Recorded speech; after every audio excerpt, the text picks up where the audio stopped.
So there's the best way to find a pharmacy that provides it is to go to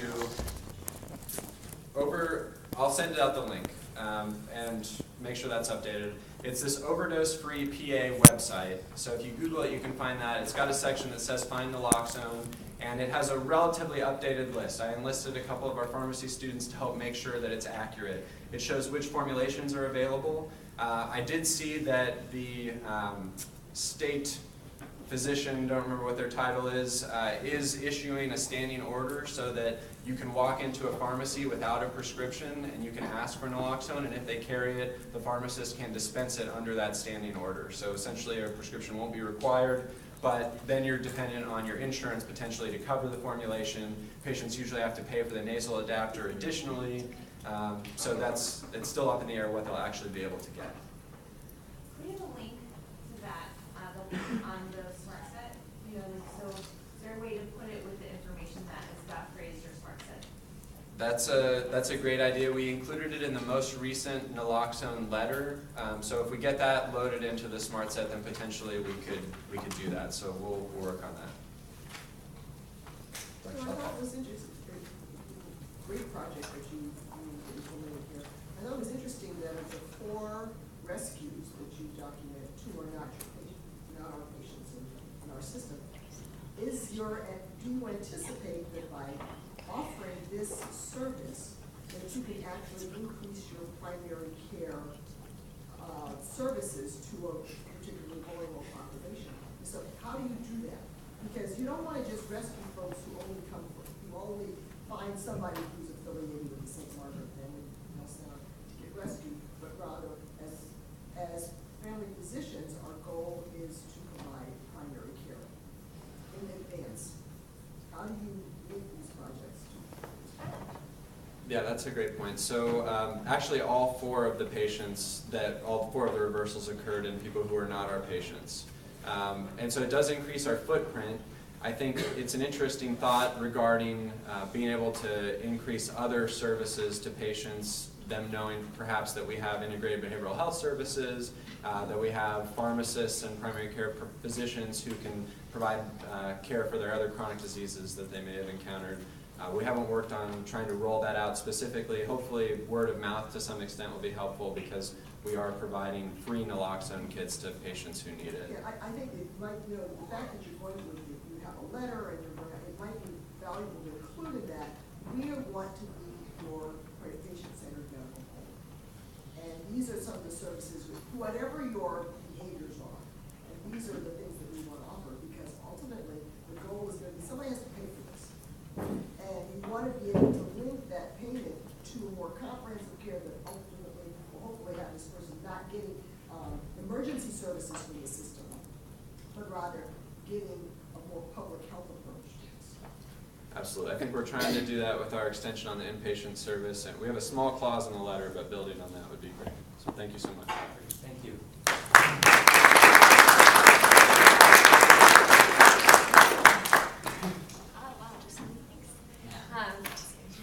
Hi, my name is Higbea. I spoke earlier to give an introduction regarding the Pivots project.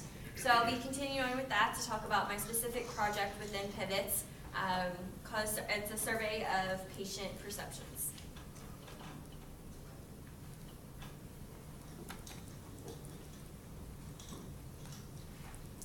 Just a reminder, the study was funded by research grants from the Jewish Healthcare Foundation and ASHP Research and Education Foundation.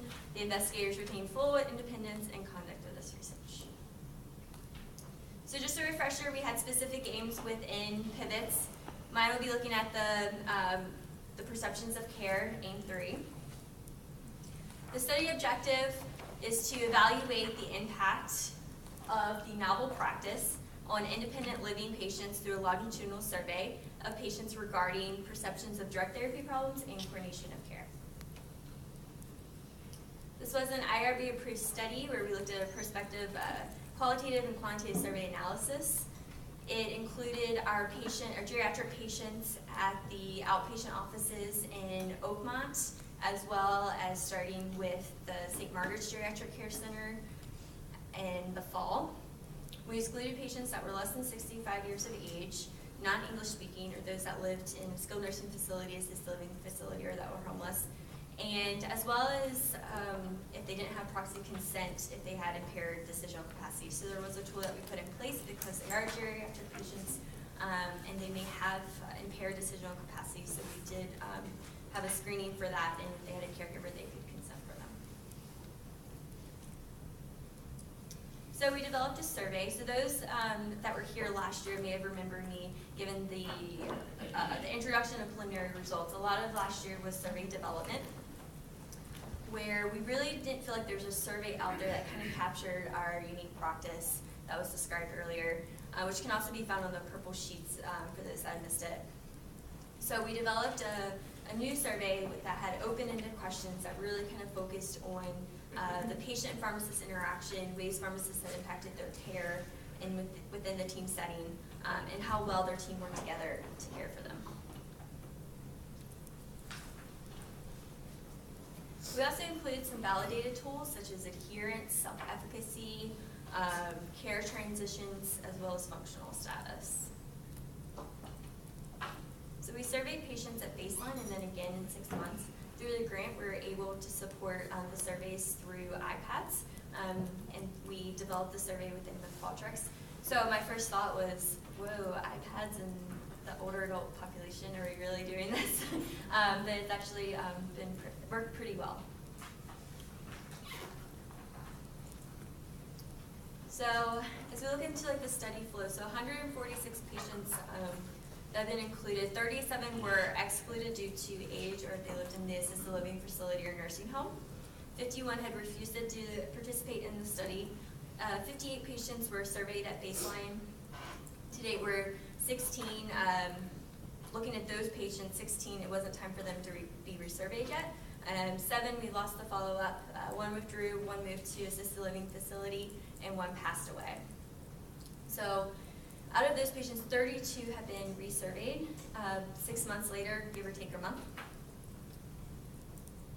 Sorry, I'm the worst technology person ever.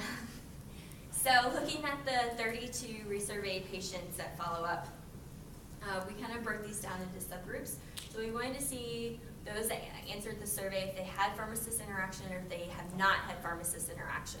So at baseline, the first survey, out of the 32 that have already completed the study, 19 had had pharmacist interaction, while 13 had not.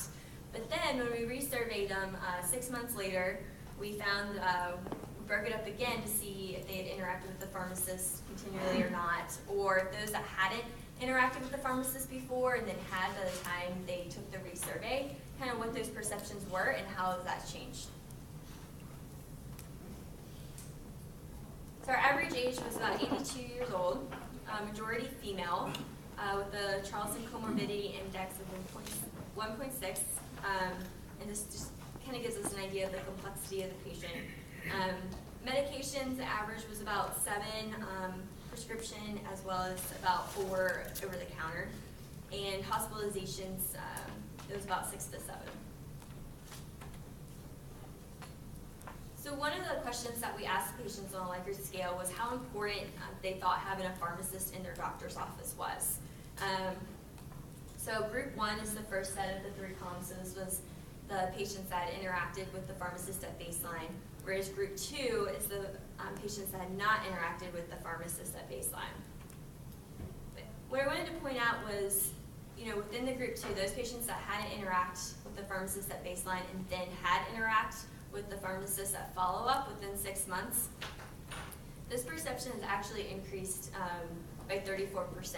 So more patients had thought that having, just based off 1 to 2 interactions with the pharmacist, that having a pharmacist in their doctor's office was important versus previously.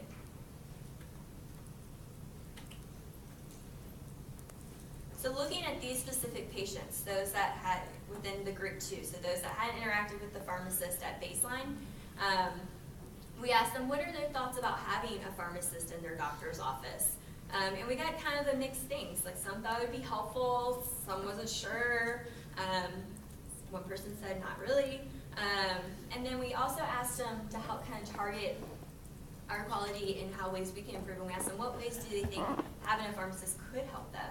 And we got a little bit more mixed things, but some people said talked about side effects, not really sure, don't think it's necessary.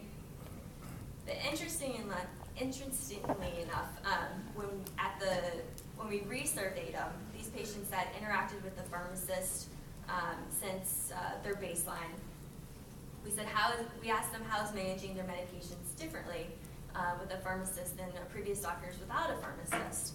And they had a lot more positive things to say. It was kind of interesting, particularly looking at those that had neutral and negative comments and how they shifted to the positive side. Some people said it's better, guidance with OTC medications. Never had opportunity to question prescriptions before. Maybe they just felt more comfortable. Generally, they thought it was helpful. We asked them if they had one thing to say about a pharmacist in their doctor's office, what would it be? They thought it made them more comfortable.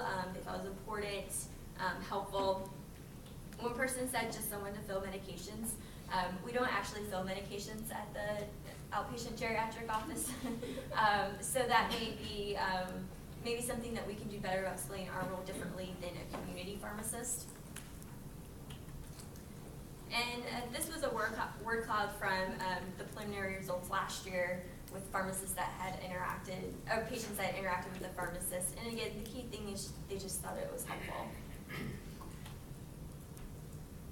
So we also looked at all the patients that interacted with the pharmacist. So this includes Group 1, Group 1A, and then Group 2A. So we asked them, how comfortable they felt, and 100% and 95.7% felt comfortable, very comfortable talking with their pharmacist. This is actually one patient that scooted down a little bit. It was on a Likert scale.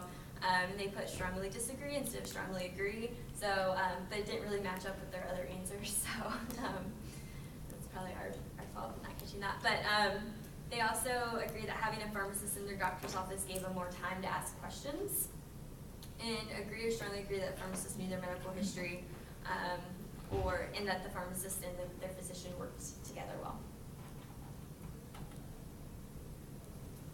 We also gave them like an open-ended question of things that they could check off about different ways that the pharmacist helped them. And these are ways that we think, starting off when we created this survey, of things that we frequently do in the office, as far as helping to understand medications better, better ways to take them as prescribed, remember to take medications, recommending to stop medications, or that would be helpful, and help in other ways. So this just helped us maybe realize something too that we could probably do. We do a lot of recommendations. We talk with the patients, and then we do a lot of recommendations in the team, like in the precepting room too.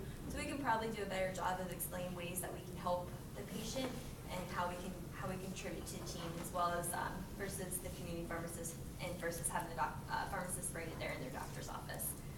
Help me in other ways. Most of the patients just said things like cost, as well as just help answer questions. So to include, the results so far suggest that most older adult patients feel that having a pharmacist in their doctor's office is important. Patient perceptions have changed with the interaction with the pharmacist, finding the pharmacist to be helpful in their care. They know that the pharmacist can spend more time talking with their about their medications. We hope to continue the survey. Our N was pretty low, which was a limitation of the study. We only had 32 that completed the survey at the time of the analysis. So data taken from additional patients will definitely help provide more insight into their perceptions in ways that we can assist in their care and work together as a team. So we hope to survey about 200 patients, or at least get more than 32 to complete the study. Again, we're just going to continue to resurvey patients at baseline, and then again in 6 months, and to determine if their perceptions have changed or not.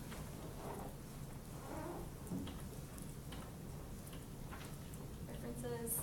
I'd like to acknowledge the UPMC St. Margaret Geriatric Care Centers and the staff there. They have been very helpful with helping to carry out, particularly the MAs and the physicians, with the patients that fill out the surveys, as well as the UPMC St. Margaret Faculty Development Fellowship, the Jewish Healthcare Foundation, ASHP, and then our research team, which was mentioned earlier within UPMC, University of Pittsburgh, and Presbyterian Senior Care.